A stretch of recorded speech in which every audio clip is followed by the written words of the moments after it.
If you have an interest in horses and love learning more about horses, the horse industry, teaching, or even managing your own horse business, then you're in the right place. We would love you to join us on our mission, which is to improve the lives of horses around the world through the education of riders, handlers, and trainers. So get comfortable, listen in, and enjoy.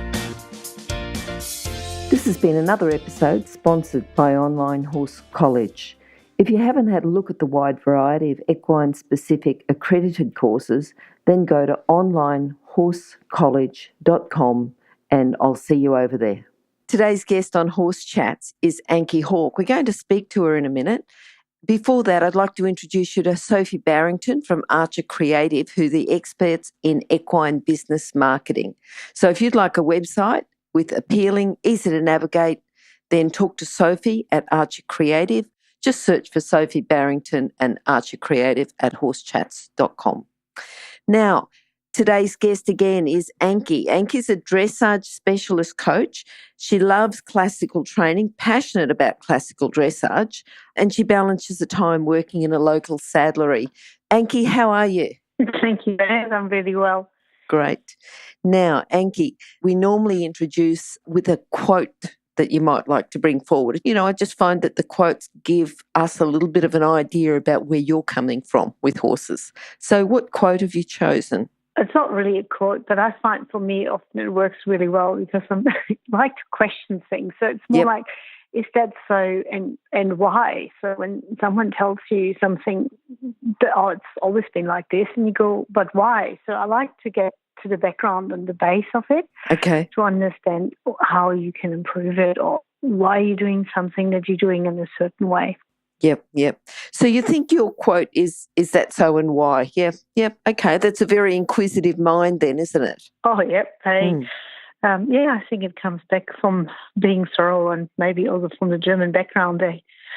They're quite thorough. They'd like to understand how things work and become very nitty-gritty about it, so very detailed. Yeah. Now, tell us then an early memory, something that might be the first time you remember being with a horse, the first time you rode a horse, or, you know, maybe a lesson that you learned fairly early. I think the first time that I remember about coming into horses or getting into horse riding was pestering my parents until I was blue in the face that they would take me, because I actually come from a sailing family, so they weren't really horsey. It took a lot of convincing, and so eventually they drove me to my first lesson, and I think that was the last time they saw me around at home, because after that I was off early mornings and late nights, and any spare moment I wasn't spent in school was spent in the stable. Mm-hmm. And how old were you then? I was about 9. Okay, yep. So old enough to get on that bike and go to the local stable and do whatever it took to ride. Yeah. Just thinking about your career with horses, because you're doing a few different things. You're really doing a lot of training, coaching, but you're also spending a bit of time in a saddlery. So, and they're all different careers with horses. But your decision to have a career with horses, how did that come about? Was it one decision or a series of decisions, or was it something you were just always going to do? It was something that I always would have liked to do. My parents weren't too keen on the idea that I went full-time into the horse industry. So I actually had to learn a real job, as they called it. And I, for years, did quality control in Asia and actually worked there and always written on the side or trained horses. And even in Asia as an expat, I always had horses to ride for other people and train. And then my husband said, when we moved finally to Australia, he went, why don't you do it full time, or why don't you make a bit more out of it? So it was him giving me the final nudge and say, this is what you like doing. Why don't you make it into a profession and have your license to do it properly? So, yeah, good. All right, now if someone's going to work with horses, you know, say someone came into a saddlery and said, I am looking for staff. Can you recommend someone? What sort of skills would they need if they were going to work with horses? I think that everyone has a different skill set and everyone has a different passion. And again, it's always how long is a piece of string. If you kind of got to find out what they would like to do, if they like to trail ride, if they like to jump, if they into dressage, and all the way to keep their horse, because there's so many variables set what they like to do, and then you kind of find out what they need and what would be appropriate for them. It comes out of the conversation, but I think in general, always a good idea is to have a very safe helmet on that fits you, and have some really good quality shoes on that, so you don't slip through the stirrups. And then from there, again, it depends what you like and what you like to do with your horse and where you like to take it from there. Mm-hmm, mm-hmm. Well, everyone is very individual in that way. What about if they were coming in and they said, I'm really interested in the saddlery part, and they might have had a retail background and they were wanting to get into the saddlery part of the business. What about skills there, particular skills? Well, skill for a saddlery, okay, let's take it offside. Yeah. There's so many options. Again, it depends on your area. We're in an area here where a lot of people share horses, so you have a lot of dressage riders or jump riders or eventers. Mm-hmm. With that, the saddlery caters mainly for that need. If you go a little bit outside to another saddlery, you'll find you have camp drafting or penning, so you got to cater to that need. So you got to find out where you are located and then cater for that niche in the market in that area. Okay. So it depends a little bit where you want to go or what people you have around you. What about their core skills? The character traits, that the type of person they'd have to be. They'd have to have a bit of knowledge of the type of horses in their area, but what other skills would they need to have besides that base knowledge? I think people skills.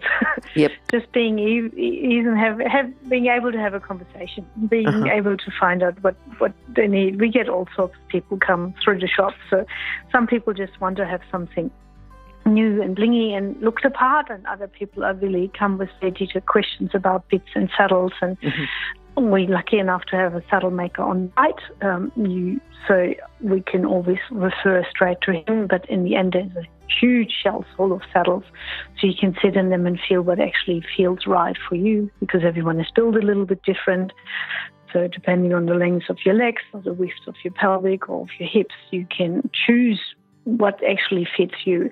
And then, of course, when the saddle comes out to fit the saddle, then hopefully that saddle also fits on your horse, because the horse's shape also plays a big role in it. Yeah. What do you think's the best thing about working in a saddlery? You meet everyone. You meet the little kids, you meet the grandkids, you meet the professionals. It's quite versatile, and you just meet people that go, "Oh my God, I didn't even know this exists." But it's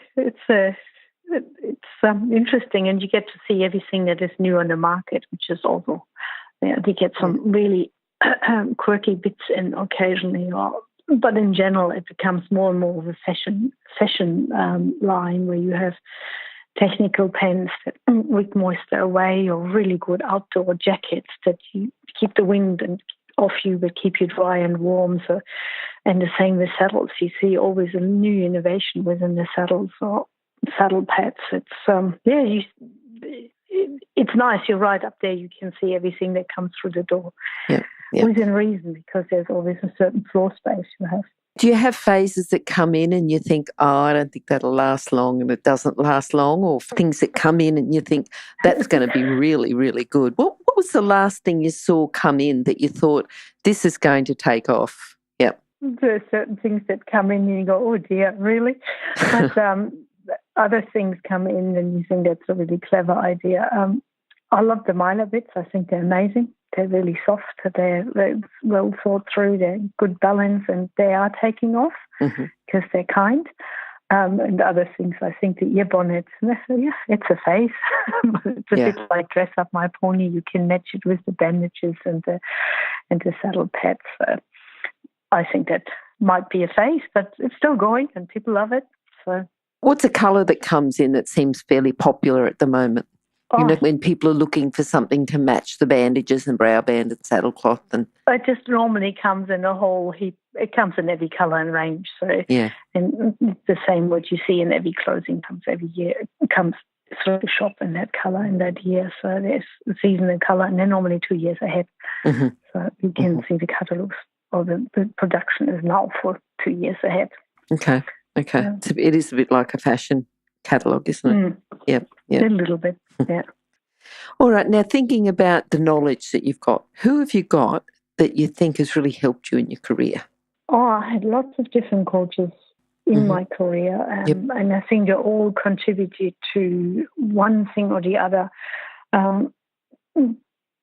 Most of them, I think, I like coaches that are kind of they can explain things. And at the moment, I have an amazing coach called Belinda Boldenbrook, who really can connect all the dots and the why and the when, and explains the different breeds and the different needs of different horses and qualities and conformation. And any question you ask, I got answers, which I find is incredible. So she's been a huge game changer over the last couple of years for me. Mm-hmm. Mm-hmm. All right. So she's the main one that you'd like to recommend. Anyone else that you'd like to recommend, or would you just think there's too many to?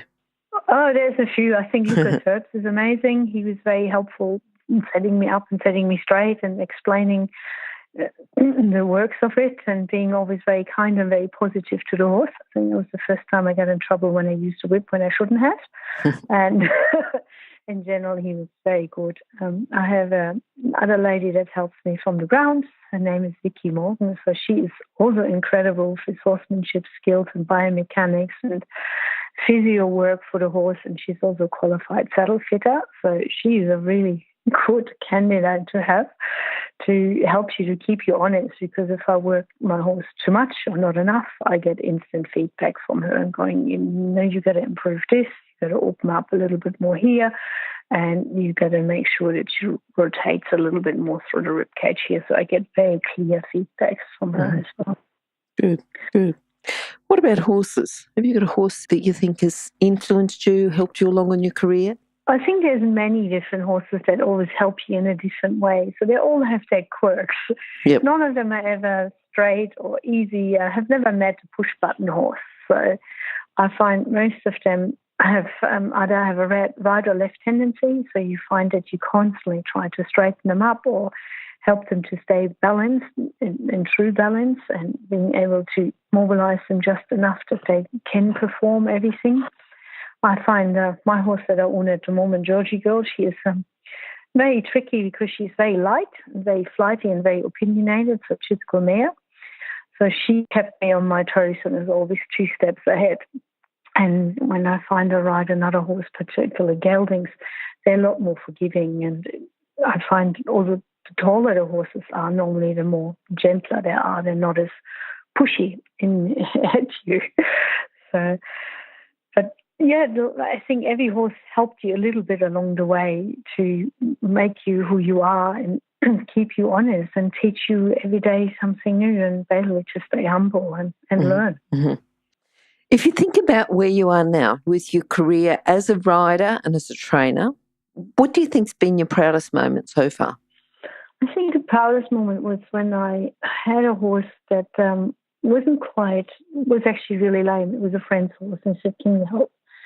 So then she said, "Oh, he's lame here." I said, "Yeah, but he's lame in the hind, and he's actually lame in the shoulder, and he was dropping his back." And we carefully worked away with him for several months in hand, and slowly brought him back to walking evenly, also with help with farriers and a physiotherapist, and he became really good. So we did it really quiet, in a quiet location. And then when I took him out the first time back in the public arena, everyone asked me what horse this was. And I said, "Oh, he's actually a school horse." And they went, "No." I said, "Yeah, this is the school horse." And they went, "No." So that was really quite special, because we really turned him around, and from something that couldn't walk and was twisting and moving not very clean, he became, again, once a very useful school horse again. It was a very proud lift through him and a different attitude. So that was really nice. That was impressive. It's nice when you put the work in, isn't it? You put the work in and then you get the result at the end, and it makes all that time worthwhile and encourages it then to go on and do the same for other horses. And it's a bit of a role model as well. So that encourages other people to put the work in to get the result. Yeah, and at the same time, although when you have a horse that is really unsound and you kind of, what's the word, that you twitch with it a little bit and just play with it a little bit and see where his balance is really better, because every horse has a different stride and a different gait and a different level of balance. So you got to always just get the right balance at the right time. And with a horse that was very unsure where his feet are and stumbles a lot, to put them back in a balance very slowly and carefully, and having an owner in the background that is very understanding with time and patience, and then seeing that change blossom over a couple of months was quite incredible. Mm-hmm. So, yeah, and that was... Thinking where you are now and in your career, where you're working and you're balancing it between the saddlery and the training and the coaching, what do you think's been your biggest challenge? Was that when your parents weren't really focused on you having a career with horses, or have you had any other challenges?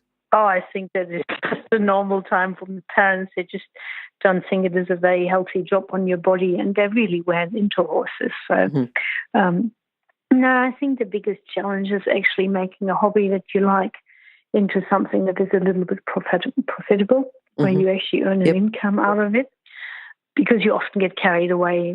I enjoy what I'm doing, so you forget that you should actually earn money out of it so you can pay your bills. I think that is always the biggest challenge, that you don't give away, I should say that, not give away for free, but you kind of got to draw the line sometimes and realize that this one is not your horse. This is actually a client's horse, and there's only so much time and money and effort that you can do and nudge them in the right direction to help the horse along, especially when it comes to training horses to become your friend.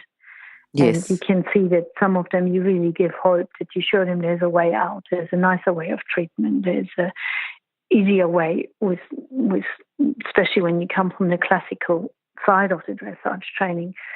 There's a nicer way to move, slowing it down a little bit, making it less flamboyant, and just placing them in balance. And you can see them the first 2 times when you come there.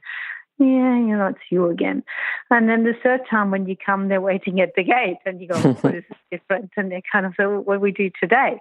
And then you can see a huge change in the horse's attitude and their mental state, and all of a sudden they start to blossom. But you got to remember that this one is not your horse. And that's where it becomes really hard, because they wait for you. They see you coming, and they're really happy to all of a sudden to have their freedom of movement back. Yep. Which is, that's, Good. I think, the biggest challenge. Can't select them all.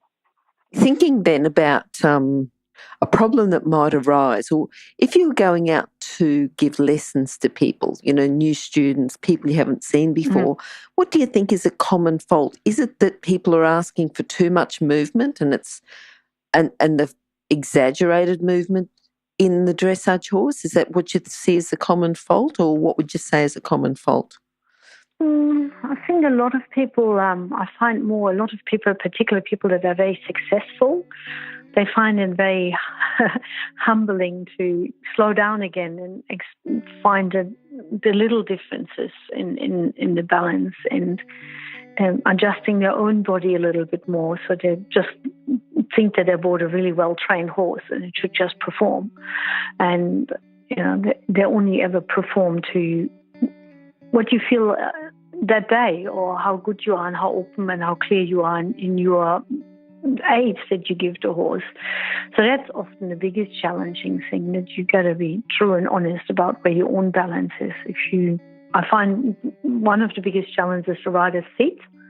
They really need to improve to stay really balanced and fair to the horse and not overtaxing it. So if you have 5 or 6 really good clean changes, and it is something that the horse just learned, sometimes it's better to stop then, rather than go, just a few more, because then you just tip them over the edge. So constantly asking them a little bit more than what they're capable of, or just stopping at a good note rather than just asking a little bit too much. What about as far as working in a saddlery? Thinking about people coming in. What's a problem or a fault or something that you think people are going off in the wrong direction? Oh, it's like everything. Everyone, I would like to sell a wand so that you can just hand them out a magical wand that fixes all the problems. Like a gadget? Is that a gadget? Yep. What have we got for a gadget? Harry Potter wand. So here you go. Yep. And you do a spell and all your problems will be fixed. It doesn't work like that. So you got to find out that basically what I hear very often is I need a new bit, or I need this, and my horse has that problem, like tongue issues or that issue, and it's the bit is ever as good as the rider's hands, and the rider's seat. So yes, there's some horses clearly that have problems with the bit, and it would be really good to. But I don't know your horse because you haven't brought it in the shop, and I don't know what you ride like, so I don't know if the saddle is sore, if the horse is anywhere else a problem. So I can't tell you a miracle cure. I know there's often several strings, several little pieces that make the whole thing work. So that is the biggest challenge in the saddlery, that you really don't know them, and often don't know their horses or what they ride like. So you can't really sell them any gadget that will fix the problem. You need a coach, and you need someone on site that then sees what causes the issue or Yeah, I like the way you said that, because it's not just the issue, it's what caused it. Yeah. If you're an equestrian coach or a horse riding instructor, or even if you aspire to be one, have a look at the free video series for horse riding instructors on the Horse Chats website. Go there now, have a look, horsechats.com. Tell me about running reins. How popular are they? Oh dear. Yeah, they are. They're hopefully on the way out. I know that they're illegal in a few countries by now. What countries are they illegal in? Switzerland made them illegal, and I think Sweden is going that way, or Denmark was the other one that says no more. Basically, when you have your horse in self-carriage and balance, you're much better learning to use a lunging covers on, a classical one, where they actually fit it and they can't roll in the horse's eyes, and teach them balance and move their feet from the beginning where they should be going, so you teach them balance. I find when you use running reins or standing martingale, or the horse just learns to lean on it, and you actually work on the muscles that you want to avoid working on, because rather than lifting the horse, they're leaning against it. So it's like strength training in the gym. You're actually training the muscle you don't want to train. Yep. So it makes it really hard, because it's a pulley system. You never know when you actually achieve what you wanted to achieve, and have the horse in balance. Then when you actually just pull them just a little bit behind it so he avoids it. Yep. Thinking about the saddlery again, because you sell books within the saddlery? Books, I mean reading books? Yeah. It's getting harder and harder to find. In some ways, that's good and bad. I mean, there's great books on the market. There's Gymnasium des Pferdes from Steinbrich is amazing. There's a few other ones. But in general, you have so many online training videos now where you can actually see the horse in motion and the footfalls, and there's some great people that do online training and explaining it really step by step, and that is overtaking more and more the books, the whole internet. So you can decide what discipline you want to do, and you can basically find a video on it. Therefore, a lot of book companies also don't print as much. So the book section in the saddlery has gone down. We used to have everything, but not anymore. What about if someone was going to give a gift or for a specific reason? I know if I'm catching a plane, it's nice to have a book. Oh, yes. What's a book that you might recommend?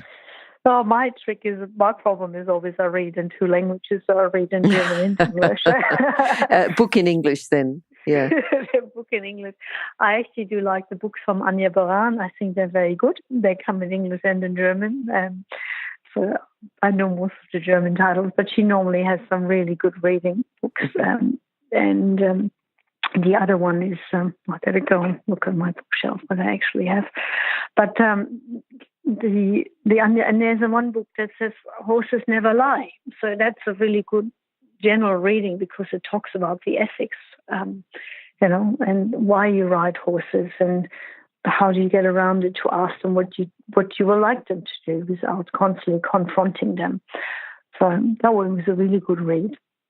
That's a good one just for a favourite quote too, isn't it? Horses never lie. Mm. Yeah. And he written another book as well that's called No Horse Ever Has a Bad Colour, which comes along the similar lines. So he kind of gives you an idea how you can overcome certain problems. Yep. And it's not normally the chestnut that is tricky. And the other one that writes fantastic book is Gerd Heuschmann, who is a German vet, and he's written a lot of books about I got to look up the English titles, but he has one with in German. It's called Stellung und Bewegung, and the English translation I don't have here, but it's basically the.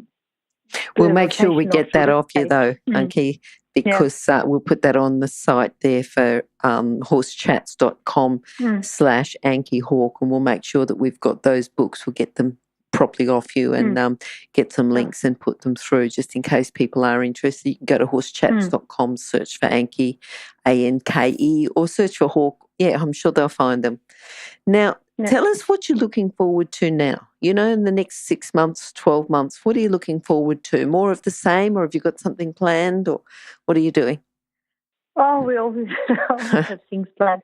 I would like to run a couple of clinics where you actually have people for 2 days. So you can explain over 2 days, building up slowly if you get your horses balance and confidence right in the walk and have them nicely underneath you, how easy is it then to pick up a trot or a canter, and you can work on it over 2 days with this 3-hour lesson where you explain them where the footfalls of the horse are, where your seat is, how you have to bend from not just from front to back, but also from side to side, rotation from the rib cage. And you have the riders there to basically see that everyone makes similar mistakes in some ways. And if you slow it down to really understand how you can influence from the outside to the inside or from front to back, the balancing of it that you can then see and learn, which for me was a huge help over the last 2 years when I started going to clinics, and pass that knowledge on and get people to see that everyone has similar issues, but also from the different breeds that you can help them overcome not conformational faults, but muscle skeleton developments that you can say, look, this needs to lift a bit more, and you can change certain things with time and patience. And if people would like to contact you about those clinics, how can they do that? What's the best contact details? The best contact details are either my mobile phone number or the email. And we're working at the moment in putting a website together. All right. And those details will be on Horse Chats. It'll be horsechats.com. Search for Anke, Anke, or search for Hawke, Hawke, and you'll find those contact details. Now, before we go, if you can summarise your philosophy with horses, and I know that you had a lovely poem that you sent over, A Horse Should Be Your Friend. Yeah. Would you like to say that before we leave today? Should have had it right here in front of me, but I don't.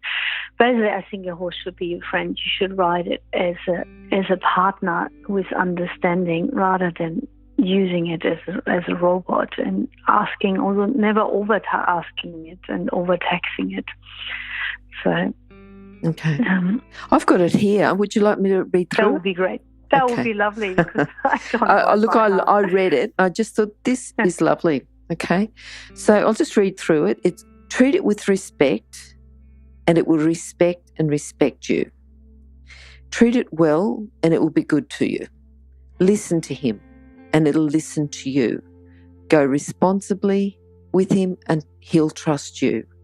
Never use him, not his body, his power, his abilities, or his dependence on you. It's a gift to be allowed on his back. Never take for granted or recognise the moment your friend can no longer carry your burden. Then help him carry his burden. A good friend is a treasure. I think that's just a lovely poem. Yeah. Thank you. Yeah. And I honestly don't know who wrote it, but I thought it was absolutely beautifully put together and sums up a lot of the teaching philosophy that I have, that you kind of work with what you got on the day and with the ability that you have, full stop. And we'll put that on your page as well. Is there anything else you'd like to say about that before we go? Because I think it's been very good talking to you today, Anke. It's been good talking to you about the saddlery, bringing in that different aspect. And, I know we can talk a lot more about classical dressage. I think that's for another time. But I think today, very good talking to you. So thank you for helping us and giving us your knowledge about that. Excellent. Thank you, Glenys. It was lovely. Good. Interesting chat. All right. So bye-bye. Bye.